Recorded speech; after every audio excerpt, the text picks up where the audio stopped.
और बुलेटिन की शुरुआत दोपहर 1 बजे की 5 बड़ी खबरों के साथ करने जा रहे हैं। वाराणसी में कार और ट्रक की भीषण टक्कर हो गई। इसमें 8 लोगों की दर्दनाक मौत हो गई, जबकि 14 साल के लड़के की जान बच गई। आज सीएम योगी बस्ती के दौरे पर हैं, तो दूसरी तरफ सर्किट हाउस में जनप्रतिनिधियों से मुलाकात के बाद सीएम विकास कार्यों की समीक्षा करेंगे। मेडिकल कॉलेज का भी निरीक्षण होगा। मेरठ में दिल्ली देहरादून नेशनल हाईवे पर ट्रक में आग लग गई और इस घटना में कैंटर में हीरो कंपनी की 100 से ज्यादा बाइक्स जलकर खाक हो गई। आरोप के मुताबिक उसने नशे के चक्कर में ट्रक में आग लगा दी और ड्राइवर इस घटना के बाद से फरार हो गया। देवरिया में बुलडोजर एक्शन की तैयारी है।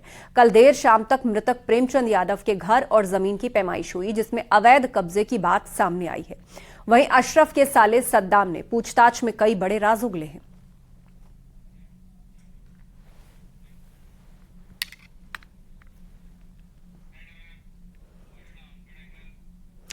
खबर गाजियाबाद से। पिंकी चौधरी पर गुंडा एक्ट लगा है। हिंदू रक्षा दल का अध्यक्ष पिंकी चौधरी और पिंकी ने ट्रैफिक पुलिसकर्मी से गुंडाई की थी। पिंकी चौधरी पर पहले भी दर्ज है मुकदमे। थाना साहिबाबाद की पुलिस ने लगाया गुंडा एक्ट।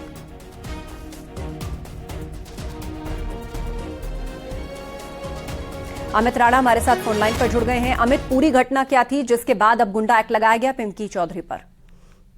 आपको बताना चाहूंगा, पूरा मामला जो जुड़ा हुआ है ट्रैफिक पुलिसकर्मी के साथ बदसलूकी से जुड़ा हुआ है, जहां एक ट्रैफिक पुलिसकर्मी द्वारा 2 दिन पहले राजनगर एक्सटेंशन में एक युवक की बाइक का चालान किया गया था, जिस पर जय माता दी लिखा हुआ था। इसी से भड़के हिंदू रक्षा दल के जो अध्यक्ष हैं पिंकी चौधरी वहां पहुंचे और अपने कुछ अन्य समर्थकों के साथ पहुंचे और वहां जमकर ट्रैफिक पुलिसकर्मी के साथ बदतमीजी की। और जब वो उसका वीडियो बना रहा था तो तभी उस दौरान उसका मोबाइल झपटने की कोशिश की। ये पहली मर्तबा नहीं है। दरअसल जो पिंकी चौधरी है उपद्रवी किस्म का व्यक्ति बताया जा रहा है और उससे पहले भी कई मुकदमे दर्ज हैं। इन तमाम मुकदमों को भी सार बनाते हुए आखिरकार साहिबाबाद पुलिस ने उसे गुंडा के विरुद्ध में निरुद्ध किया है। साथ ही अगर बात की जाए पुलिस सूत्रों के हवाले से ये भी खबर भी आ रही है कि जल्दी उसे जिला बदर करने की तैयारी भी पुलिस द्वारा कही जा रही है, क्योंकि न सिर्फ अकेले शालीमार गार्डन बल्कि शालीमार गार्डन के अलावा साहिबाबाद में भी उसके ऊपर मुकदमा दर्ज है। थाना टीला मोड़ में मुकदमा दर्ज है। साहिबाबाद के नंदग्राम थाना में भी उस पर मुकदमा दर्ज है। कबीरनगर थाने में भी उसमें मुकदमा दर्ज है और कई ऐसी गंभीर धाराओं में मुकदमे दर्ज है। और क्योंकि हिंदू रक्षा दल के नाम से अपना वर्चस्व जमाता है, तो ऐसे में जो ये अपराधी किस्म का जो व्यक्ति है, इसको जनता में काफी भय भी आती है। इसी के चलते इसके ऊपर गुंडा एक्ट की कार्रवाई की गई है और पुलिस सूत्रों के हवाले से एक खबर लड़ी ये भी आ रही है कि जल्द ही जिला बदर भी करने की कोशिश की जा रही है पुलिस की तरफ से। जानकारी के लिए शुक्रिया आपका अमित। और एक बार फिर से वो वीडियो दिखाते हैं अपने दर्शकों को, जहां पर ये शख्स ट्रैफिक पुलिसकर्मी के साथ बदतमीजी करता हुआ नजर आ रहा है।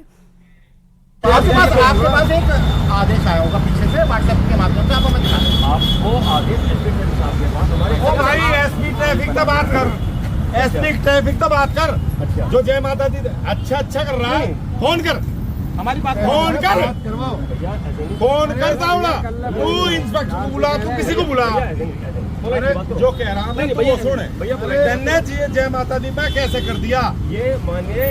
आपके पास एक आदेश आया होगा पीछे से व्हाट्सएप के माध्यम से, आपको मैं दिखा दूं। आपको आदेश ओ भाई एसपी ट्रैफिक तो बात कर, एसपी ट्रैफिक तो बात कर। अगली खबर का रुख करते हैं। देवरिया में 6 लोगों की हत्या के मामले में जिला प्रशासन ने एक्शन लेना शुरू कर दिया है। कल देर शाम मृतक प्रेमचंद यादव के घर और जमीन की पैमाइश की गई, जिसके बाद यह बात सामने आई कि प्रेमचंद यादव ने खलिहान और सरकारी जमीन पर अवैध तरीके से कब्जा किया है। ये पूरी रिपोर्ट शासन को भेजी गई है और शासन की हरी झंडी मिलने के बाद मृतक प्रेमचंद यादव ने जो अवैध रूप से कब्जा किया है उस पर बुलडोजर चलाकर उसे कब्जा मुक्त किया जाएगा।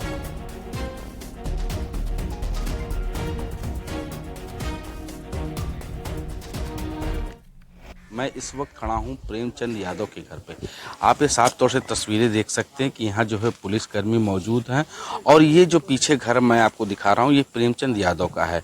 कल जिला प्रशासन और राजस्व विभाग के कई कर्मचारी मौके पे पहुंचे और जरीब से इस रोड की पैमाइश की है, या यूं कहें कि जो प्रेमचंद यादव का घर है उसकी चौहद्दी को नापे और इस रास्ते को भी उन्होंने नापा जोखा और इस बात की पुष्टि हो चुकी है कि प्रेमचंद यादव ने अवैध तरीके से सरकारी जमीन पर अतिक्रमण किया है, जिसको कब्जा मुक्त करने के लिए जिला प्रशासन ने कल देर शाम एक बुलडोजर बुलवाया था, लेकिन रात होने की वजह से एक कार्यक्रम रद्द कर दिया गया।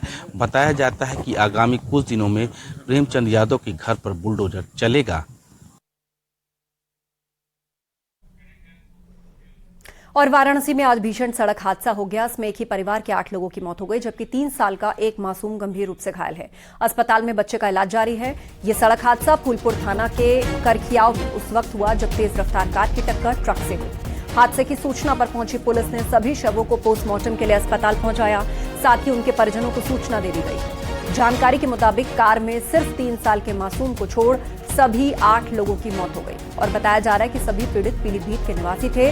मुख्यमंत्री योगी आदित्यनाथ ने वाराणसी में हुए इस दर्दनाक सड़क हादसे पर गहरा दुख प्रकट किया है।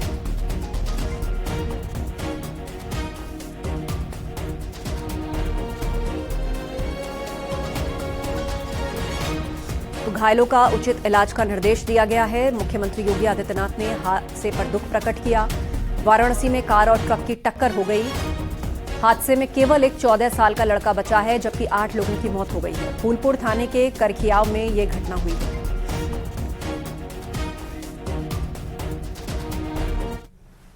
सुबह एक एक्सीडेंट हो गया है, ये वाराणसी जौनपुर मार्ग के पास, और जिसमें 8 लोगों की मृत्यु हो गई है और उसमें एक 14 साल का बच्चा है जिनका हेड इंजरी था, उनको यहाँ पे लाया गया और सीटी स्कैन कराया गया। तो डॉक्टर की सलाह के आधार पर उनको बीएचपी भेजा जा रहा है। वहाँ भी टाइप हो गए और प्रशासन के भी साथ में आए हैं उनके परिवार वालों को। दरअसल वाराणसी में एक परिवार बाबा विश्वनाथ का दर्शन करने आया हुआ था, जो दर्शन करने के बाद जौनपुर जा रहा था, लेकिन ठीक जौनपुर और बनारस के बॉर्डर फूलपुर में ट्रक से अर्टिका की भिड़ंत हो गई, जिसमें 8 लोगों की मौत हुई है। गाड़ी में कुल 9 लोग सवार थे। इन 9 लोगों में एक 14 साल का बच्चा भी था, जिसका जान बच गया है और उस बच्चे का जान बचाने के लिए हाई ट्रीटमेंट करवाया जा रहा है। और अयोध्या में लखनऊ अयोध्या NH-27 हाईवे पर भीषण सड़क हादसे में बिहार के 2 यात्रियों की मौत हो गई और 9 लोग घायल हो गए। 7 यात्रियों को दर्शन नगर मेडिकल कॉलेज और 2 को अयोध्या के जिला अस्पताल में भर्ती कराया गया है। हरियाणा के गुरुग्राम से यात्रियों से भरी एक बस बिहार के मधुबनी जा रही थी और जैसे ही बस अयोध्या पहुंची, तब किसी वजह से ये बस कोतवाली नगर के नाका ओवरब्रिज पर रुक गई और पीछे से आ रहे ट्रक ने उसमें टक्कर मार दी। NH-27 पर भीषण हादसा हुआ। बस और ट्रक की टक्कर हो गई, जिसमें 2 लोगों की मौत हो गई है और 9 लोग घायल हुए हैं। ये बस हरियाणा से बिहार जा रही थी। मेडिकल कॉलेज में घायलों को भर्ती कराया गया है।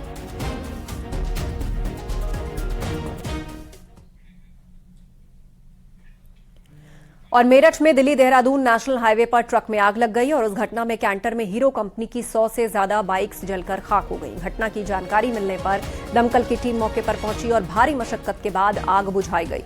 हाईवे पर रूट भी डाइवर्ट किया गया। नेशनल हाईवे पर कंटेनर के अंदर आग की लपटें निकलने लगी और जिसके चलते पूरे इलाके में हड़कंप मच गया।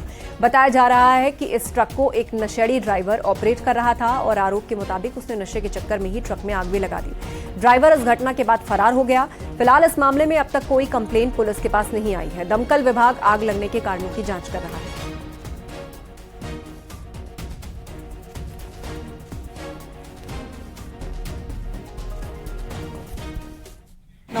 हम सारे पूरा होटल उसे ढूंढने में लग गए और आग बुझाने में लग गए। जब भी हमारे पास दादी चौकी, हमने इसमें फोन करा है। पुलिस और हमारे स्टाफ सारे बंदे इसमें लगे थे। अभी तुम थोड़ी देर पहले बताया हाँ सर, उसने अपने आप काट रखे थे, अपने आप लगाई है बंदे। ड्राइवर ने आग लगाई ना? हाँ जी। आपके ठीक है। आप क्या करते हो यहाँ पे? होटल में रहते? सर मैं यहाँ पे सर्विस करता हूँ। मैं होटल में आग लगी है। हमको अभी सूचना मिली थी कि एक कैरियर है, टैंकर है बड़ा, जिसमें बाइक भरी हुई है, आग लगी है। तुरंत सूचना प्राप्त होने के बाद 2 गाड़ियां लेकर हम घटनास्थल पर पहुंचे। आग काफ़ी भयंकर थी, क्योंकि एहतियात के तौर पर ट्रैफिक को रोकवा दिया गया था, कहीं ऐसा ना हो कि कोई CNG का सिलेंडर फट जाए और उससे कोई और बड़ा हादसा हो जाए। इसलिए एहतियात के तौर पर रूट डाइवर्जन करवाया गया। उसके बाद 2 गाड़ियां लगा के आग को पूर्ण रूप से बुझाया गया। किन कारणों से बताया जा रहा है आग लगने का कारण अभी तो अज्ञात है, जांच का विषय है, किन कारणों से आग लगी। सोनभद्र में 20 फीट गहरे कुएं में उतरे 3 युवकों की मौत हो गई और बताया जा रहा है कि पानी से भरे कुएं में एक युवक मोटर पंप निकालने के लिए उतरा और बाहर नहीं निकल पाया। उसे बचाने के लिए दूसरा युवक उतरा, वो भी बाहर नहीं आया और फिर तीसरा युवक उतरा, उसकी भी मौत हो गई। तीनों युवक एक ही परिवार के थे। रायपुर थाना क्षेत्र के पटवद ITI कॉलेज के पास की यह घटना है। तो मोटर पंप निकालने के लिए कुएं में एक एक करके उतरे 3 युवकों की मौत हो गई। बताया जा रहा है कि ये तीनों युवक एक ही परिवार के थे। पूरे परिवार में इस वक्त कोहराम छाया हुआ है, मातम का माहौल है। एक शख्स उतरा, उसको बचाने के लिए दूसरा उतरा और फिर उनको देखने के लिए तीसरा उतरा और इन तीनों की ही कुएं के अंदर मौत हो गई। सोनभद्र में ये दर्दनाक हादसा हुआ है जहां एक ही परिवार के 3 लड़कों की मौत हो गई। मोटर पंप निकालने के लिए इस कुएं में उतरे थे तीनों बारी बारी से, एक दूसरे को देखने के लिए कि उससे पूर्व में गया शख्स लौटा क्यों नहीं। तीनों की जान चली गई।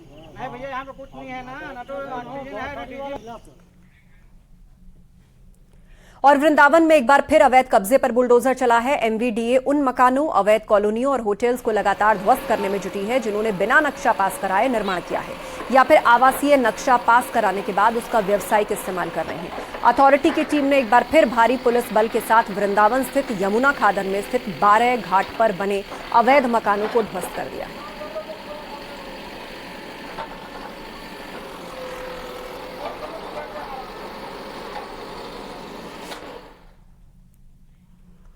और योगी सरकार सूबे में विकास कार्यों को और रफ्तार देने में जुट गई है। राज्य सरकार अगले 3 महीने में कई प्रोजेक्ट्स धरातल पर उतारेगी। नोएडा फिल्म सिटी योजना को धरातल पर उतारने की तैयारी है, तो वहीं लखनऊ में मेगा टेक्सटाइल पार्क के शिलान्यास की तैयारी तेज है। ग्रेटर नोएडा लॉजिस्टिक पार्क निर्माण के शिलान्यास की तैयारी है और इसके अलावा यूपी में 10,000 करोड़ के निवेश से लिथियम बैटरी बनेगी। अभी देश में इलेक्ट्रिक गाड़ियों में लिथियम बैटरी का चीन से आयात होता है। यूपी में लिथियम बैटरी क्लस्टर विकसित करने की तैयारी है। लखनऊ या प्रयागराज में प्लांट लगाने की तैयारी है। प्रदेश सरकार से औद्योगिक समूह ने ये MOU किया है। यूपी की औद्योगिक तस्वीर बदलने में ये गेम चेंजर साबित होगा।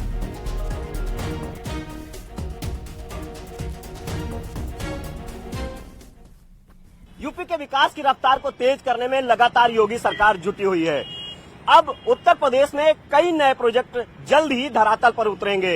इसके लिए 3 महीने की समय सीमा भी निर्धारित कर दी गई है। इनमें अगर हम बात करें नोएडा फिल्म सिटी की या नोएडा के लॉजिस्टिक पार्क की, तो इनका भी शिलान्यास का कार्यक्रम अगले 3 माह के भीतर होगा। लखनऊ में मेगा टेक्सटाइल पार्क, उसका भी शिलान्यास का कार्यक्रम अगले 3 माह के भीतर कर दिया जाएगा। और वक्त एक ब्रेक का, जल्द होंगे हाजिर, कहीं मत जाइएगा। आप देख रहे हैं न्यूज़ 18 उत्तर प्रदेश उत्तराखंड। ब्रेक के बाद बढ़ते आगे। गाजियाबाद में SP नेता असलम चौधरी पर FIR दर्ज की गई है। धौलाना के पूर्व विधायक असलम चौधरी पर रंगदारी मांगने और जमीन पर कब्जे का आरोप है। पीड़ित से 2 करोड़ की रंगदारी मांगने का आरोप है। असलम चौधरी के बेटे समेत 3 लोगों पर मुकदमा दर्ज हुआ है। 25 अज्ञात लोगों के खिलाफ भी मुकदमा दर्ज हुआ है। मसूरी थाने में दर्ज हुआ है मुकदमा। अमित राणा हमारे साथ फोन लाइन पर है। अमित, बताइएगा ये पूरा मामला क्या है और 2 करोड़ की रंगदारी से जुड़ा हुआ ये केस है। असलम के बेटे समेत 3 पर मुकदमा हुआ है। जी, आपको बताना चाहूंगा पूरा मामला थाना मसूरी के थाना क्षेत्र का है, जहां एक प्लॉट के विवाद को लेकर असलम चौधरी और सामने जो उनके व्यक्ति जिसने की पुलिस को शिकायत की है, उन दोनों के बीच विवाद चल रहा था। ऐसे में पीड़ित व्यक्ति का आरोप है कि असलम चौधरी ने अपने बेटे के साथ अन्य 20-25 अज्ञात लोगों के साथ वो उसके दफ्तर पर आया और उसे जान से मारने की धमकी दी, साथ ही 2 करोड़ रुपए की रंगदारी भी मांगी।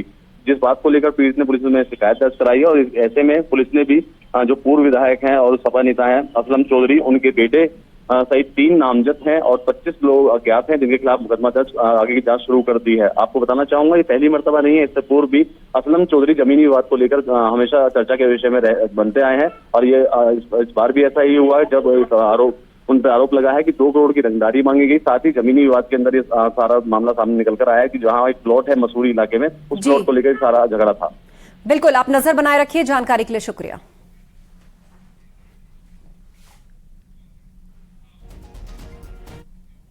और संभल के SP सांसद शफीकुर रहमान बर्क को एक बार फिर बाबरी मस्जिद की याद आ गई। बर्क ने विवादित बयान देते हुए कहा कि बाबरी मस्जिद को मंदिर बना दिया गया जो नाइंसाफी है और संविधान के खिलाफ है। उन्होंने PM से मस्जिद का उद्घाटन कराने की मांग का विरोध भी किया। नहीं, ये तो अव्वल तो ये है कि ये बाबरी मस्जिद को मंदिर बना दिया गया है, ये बिल्कुल यानी हकीकत के खिलाफ है। मस्जिद को तोड़कर मस्जिद बनाना ये बिल्कुल नाइंसाफ़ी है और आइन के भी ख़िलाफ़ है। और दूसरे, जब मस्जिद के लिए अलहदा से कोई जगह दी भी है इन्होंने, तो उसको मुसलमानों को इजाज़त दी जाए कि मुसलमान अपनी उस मस्जिद का निर्माण करें और गवर्नमेंट उसमें कोई मदाखलत न करे। तो उसका उद्घाटन आप किससे कराना चाहेंगे? अगर ऐसा करें तो उद्घाटन किसको करना चाहिए? किसी अच्छे नेक मुसलमान से कराया जाए। और मऊ में बीजेपी विधायक ने कार्यकर्ता से बदसलूकी की। विधायक के साथ फोटो खिंचवाने वाले कार्यकर्ता को देखकर वो आग बबूला हो गए और विधायक ने कार्यकर्ता को कोहनी मारी और फिर धक्का देकर हटा दिया। रामविलास चौहान मधुबन विधानसभा से बीजेपी के विधायक हैं। 2 अक्टूबर गांधी जयंती के मौके पर गांधी प्रतिमा पर माल्यार्पण के दौरान की ये तस्वीर है और बताया जा रहा है कि विधायक के साथ फोटो सेशन के दौरान अतुल शर्मा जैसे ही विधायक के करीब पहुंचे, विधायक ने कोहनी से धक्का मारकर उन्हें दूर हटा दिया।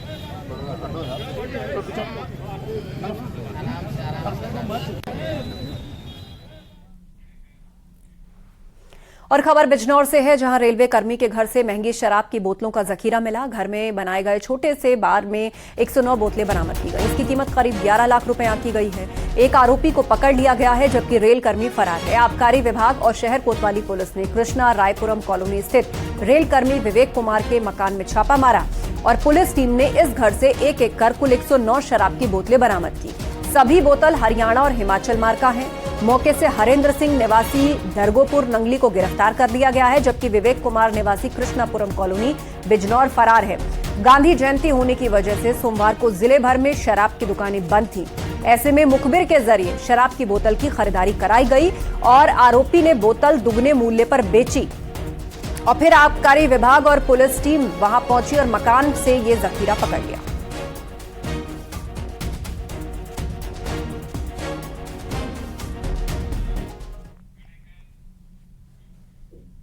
और वक्त है एक ब्रेक का। जल्द हाजिर होंगे कुछ और खबरों के साथ। आप देख रहे हैं न्यूज़ 18 उत्तर प्रदेश उत्तराखंड।